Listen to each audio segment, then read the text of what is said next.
The night the patrol cars eased up my gravel drive, their red and blue reflections slipped across the cedar posts like restless ghosts. The stones under their tires were the same ones my father and I shoveled and spread years ago, back when we thought all a man needed to defend his home was sweat, patience, and a good lock on the gate. I set my coffee mug by the window where my father's folded flag sits in its glass case and stepped off the porch to meet the officers halfway. "Evening, sir," the lead one said, steady and polite. "We got a 911 call about suspicious activity on this property." "Are you the homeowner?" "I am," I answered. "Who called it in?" He looked at his notepad. Caller identified herself as Karen Whitmore, president of the Willow Ridge Homeowners Association. I nodded once. Karen, of course. 2 weeks. Earlier, she'd stood on this very gravel blazer starched in the afternoon heat, clipboard clamped to her side like a deputy's badge.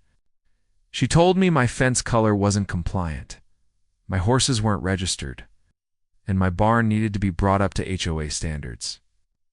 I told her what I'll tell anyone who asks. This ranch sits a half-mile outside Willow Ridge. The HOA's line stops where my property begins. She didn't like that answer. Some people hear the word boundary and think it's a dare. I handed the officer my license and the deed I keep in a clear folder in the kitchen drawer. He studied both, then glanced toward the road as the other cruisers idled with their lights dim. "Looks in order," he said. "You're the owner, and this parcel is outside the HOA map." A breath left his chest like someone letting air out of a tire. "Do you mind telling me what's been going on?" "It's better if I show you," I said. Inside, I pulled up the camera feeds on my old laptop. The screen showed the gate, the fence line, the pasture where the horses graze, the barn doors that swell in the heat and stick until you lean your shoulder into them. From 3 mornings ago, Karen slipping past the gate post and photographing my horses like they were evidence. I played another, her hammering a paper onto my cedar rail that said violation livestock registration required. I showed the stack of envelopes I'd collected from the mailbox, each stamped with an HOA logo and threats of fines that didn't apply to me or anyone outside their development. The officer watched it all without comment. When I stopped the video, he rubbed the line of his jaw. "It's harassment," he said, "and trespassing. Tonight's call looks like a false report." He paused. "Would you like to press charges?" I took a slow breath and looked at my father's flag. He used to say, "Never raise your voice when the truth can do the talking." I nodded toward the phone on the counter. "Let me make one call first. It will save everyone a long walk through the weeds." I dialed Janet, the regional director at Pinnacle Estates Group. It wasn't a number I used often, but it's one I know. Most folks around here see me as a man with a ranch and a quiet life. That suits me. It's also true. What's equally true is that my day job puts me in charge of the very company that manages property services for neighborhoods like Willow Ridge. Karen had spent 2 weeks throwing the weight of the HOA at me without knowing she was shoving it into the person who signs the oversight contracts. Within the hour, 2 SUVs came through the gate. Janet stepped out of one, Richard from compliance out of the other. Between them, in the back seat, was Karen, fussed and furious. They'd told her there was an urgent HOA meeting about boundary procedures. She strode up the drive, ready to perform authority like it was theater, and stopped when she saw the patrol cars and me beside the officers. "What is going on?" she demanded, voice tight, eyes flashing. "Why am I here at his place?" Janet didn't raise her voice. "She's good at that. It's Miss Whitmore. This is Mr. Harper. He's the senior director with Pinnacle Estates. The ranch you've targeted is outside your HOA. You've issued fake notices. It's trespassed. And tonight you filed a false police report." Karen blinked, then laughed in a short, brittle way people do when their balance slips and they pretend it didn't. "No, you're mistaken. He's a non-compliant occupant. The board expanded our authority last quarter." "There was no vote," Richard said. "We checked your minutes. We checked the county records, and we checked your emails." "What?" The lead officer held up a citation. "Ma'am, you called in a false emergency. That's a crime. You'll receive a court date by mail. For now, you're cited, and you're to stay 500 feet from this property. She looked from face to face like a person who misjudged a jump and finds no solid ground on either side. The clipboard slipped out of her hand and thudded onto my gravel. "You can't do this," she whispered. "I've run Willow Ridge for 8 years. I keep standards." The sentence didn't find an ending. "Standards are built on laws," I said quietly. "Not the other way around." They led her back to the SUV. The red and blue lights spun once more across the fence line, then cut off. Crickets took up their night song again, as if someone turned the sky back on. I picked up my mug from the window and felt the warmth that had gone from the coffee move back into the house. Peace is a soft thing. You notice it most when it returns. Word gets around in a town like ours. By breakfast the next morning, men I barely knew from the feed store called to see how I was holding up, which is neighbor talk for tell me everything. I didn't fuel the windmill, I just said I was fine, and that things were being handled where they ought to be handled. Janet called around noon. "I'm putting together a full record for corporate," she said. "If she did this to you, chances are you aren't the only one."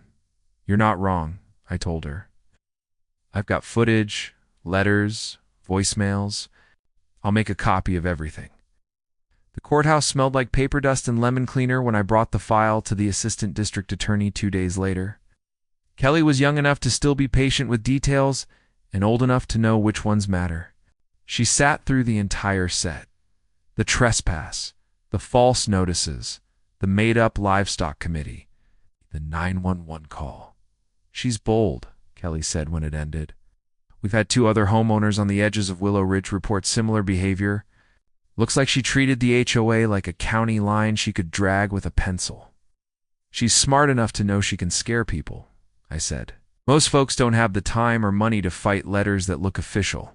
Kelly nodded.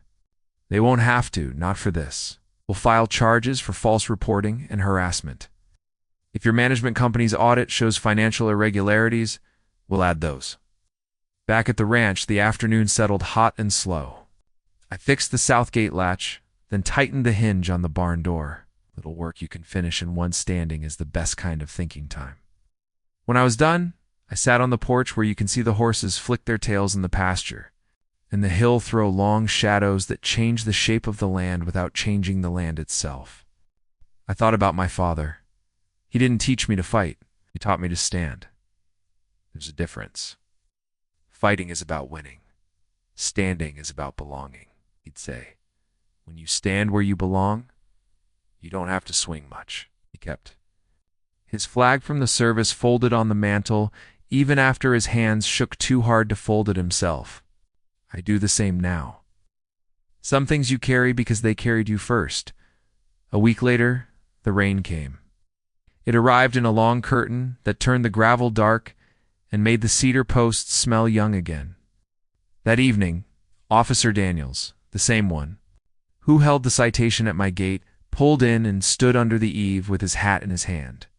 He's a polite man, Daniels quiet. "The way people are who see more than they say, evening," he said. "Quick update. Ms. Whitmore pled no contest on the false report and harassment. 6 months probation, community service, fine assessed. Court approved reimbursement of your legal costs." "Thank you," I told him. He took a second like he was measuring whether to step past protocol and decided he'd risk it. "For what it's worth, I see a lot of this title's turning into trophies. You handled it with class." "Truth's loud enough," I said. "My old man taught me that." After he left, I stood in the open doorway and let the rain cool the house. The horses shifted in the pasture, skin rippling under the water like the storm was just another kind of breeze. 2 days later, Janet and Richard returned with a binder that looked heavier than paper ought to be. "We finished the audit," she said. She spent HOA funds on things that would surprise you and a few that wouldn't. Travel here, home fixtures there. Jewelry? We're estimating close to 50,000 routed to a personal account. Richard didn't add anything. He didn't need to. The binder said enough. "What happens now?" I asked. "Charges," Janet said. "We've already submitted our findings to the DA. The board voted to remove her permanently. We're refunding homeowners who were improperly fined. We'll send you a formal apology from the new board." You don't owe me an apology, I said. Maybe not, but the neighborhood does to itself, she replied. She was right. The apology letter arrived the following Monday. Short and clear, no varnish. We're sorry. We're reversing her actions. We're refunding what should be refunded. I set it beside my mug and read it twice. Humility looks good in print when it's honest. That afternoon, Carol Ann, older neighbor from over the ridge, drove up with a pie wrapped in a towel. Like pies have been wrapped since stoves learned to hold an even heat. She set it on my porch rail and tapped the glass where my father's flag rests. Thank you, she said. She'll find my grandson $100 for a navy fence, said the color was emotionally aggressive. She rolled the words like a marble in a bolt, too smooth and too absurd to hold still. I'm glad the board is cleaning it up, I told her. She looked across the pasture, eyes soft. It feels lighter, doesn't it? Like people can breathe again. It does, I said. It will. The next week, the county scheduled a town meeting at the middle school gym, the kind with scuffed lines on the floor and a clock that's always stuck at 2:17. Folks came in slow, took seats on metal bleachers that pinch if you sit wrong, and settled into that half-quiet where everyone's listening to see who the room wants to be. Kelly spoke first. Clear and careful, she laid out the facts, then the charges, then the process. No drama.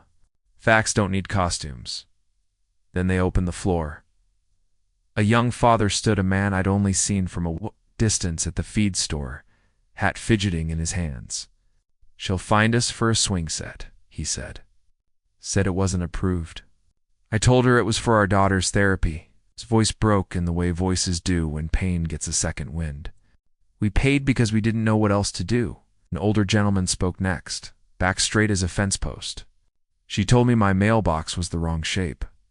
Mailed me a bill, then a second notice a week later. He stared at his boots.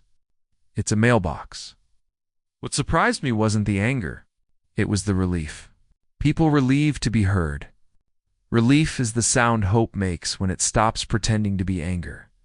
The last to speak was Doug, a quiet man I knew by sight but hadn't talked to.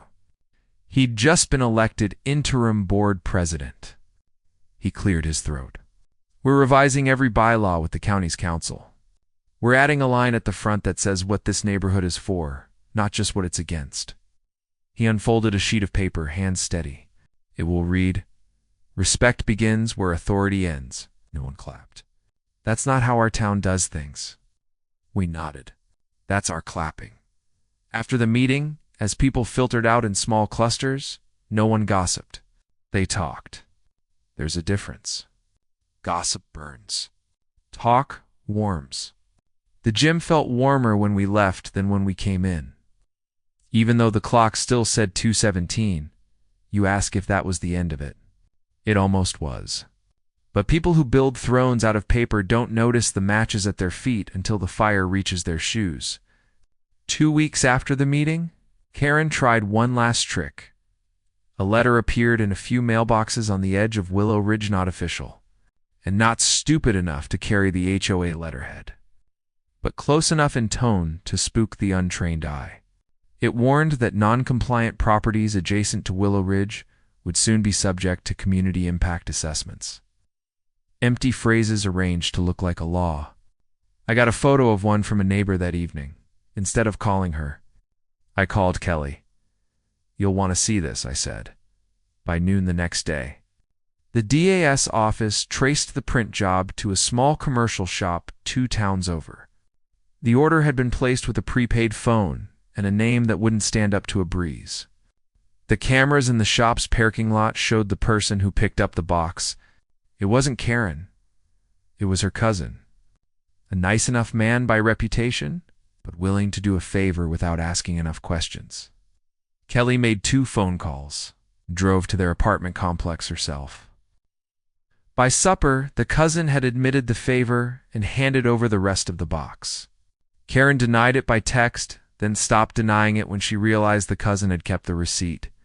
The DA added a small charge to her list, not for the letter's content, which was more smoke than fire, but for the attempt to influence by intimidation while under sanction. Sometimes the smallest things tell the biggest truths. A person who can't let go when the door is shut will rattle every window just to hear themselves matter. That was the last of it. Months passed the way. Good months do quietly. Morning coffee on the porch, watching light walk down the hill. Midday work that left a man pleasantly tired. Evenings with the horses settled and the crickets tuned. I fixed a loose board on the corral, replaced a hinge that squealed like a bad violin, resealed the barn's west wall, where the rain likes to argue with the wood. Little jobs that never end and aren't supposed to.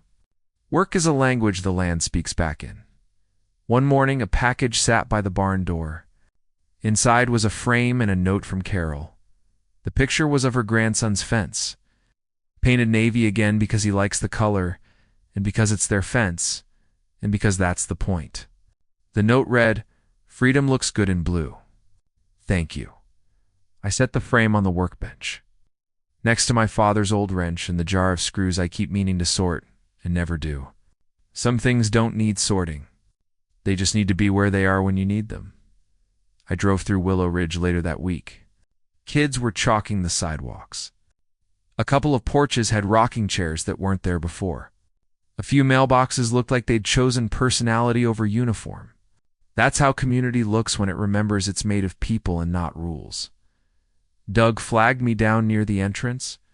"Just wanted to say thanks," he said. "We've learned a lot. We're going to do it right now." He handed me a pamphlet with the revised bylaws. Right on the first page, big and simple, the line he'd read at the meeting, "Respect begins where authority ends." He smiled a little self-conscious smile. It felt like the right place to start. "It is," I said. He looked down the street. "Feels different, doesn't it?" "Feels like people live here," I told him. "That's the difference." Late one evening, when the day had used up its light and was borrowing from tomorrow, a final envelope arrived from the court. Case closed, charges resolved, restitution complete. I set it on the table beside my father's flag and my coffee mug, which has a small chip on the rim that I always forget about until it touches my lip in the same spot every morning. Funny how the same small flaw can become a kind of compass.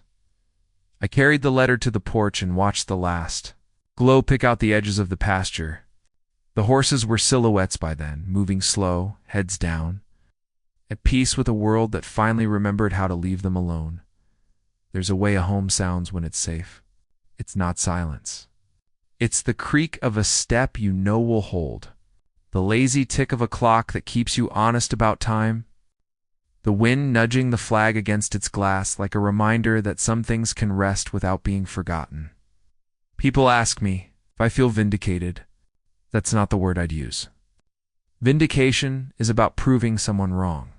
I'm more interested in the feeling that arrives after the proving's done and the chores are still there, waiting same as they were. The feeling that says you belong to the land and the land belongs to you in the only way anything ever does, by your shared willingness to care for it. If you want a lesson, I suppose it's simple enough to put in one breath. Titles aren't power, laws aren't weapons. And the loudest person in the room is usually just telling you they're afraid. A boundary is a promise to protect what's inside, not a license to control what's outside. My father's flag taught me that. So did this ranch. So did a woman who mistook authority for purpose and learned the difference in a courtroom. On the last evening of summer, I took the long walk along the fence line. The cedar posts stood the way they always do, steadfast, rough, with stories in their grain. I ran my hand along the top rail and felt the splinters my palm has learned to avoid without looking. The sky went from gold to copper to something you can't name but recognize anyway. I came back to the porch with dust on my boots and the happy kind of ache in my legs. I poured one more cup of coffee and sat in the quiet. The house breathed. The land settled. The flag in its case held its shape. When the dust settles, I said to no one in particular, truth stands taller than fences. The words sounded right in the air, then they were gone. The peace stayed, And that was that the night the lights came. The morning the town found its breath. The afternoon the law did its job. The evening the ranch remembered it was a home. I won't pretend it was pleasant, but I will say it was necessary. Some fights aren't about breaking the other side. They're about refusing to break yourself. Tomorrow, there will be feed to pour and a hinge to oil, and 100 small chores that make a life. I'll drink from the same chipped mug, glance at the same folded flag, and watch the same horses graze in the same pasture that's been mine long enough to feel inherited. Even if the papers say I bought it, that's the justice I wanted. The quiet kind. The kind that doesn't need a witness. If you were here on the porch, I'd hand you a mug and point at the cedar posts and tell you how we set them two men who didn't say much and didn't need to. Then I'd tell you what I learned when a woman tried to move a line that wasn't hers to move. I'd tell you this: peace doesn't come from silence. It comes from finally being heard.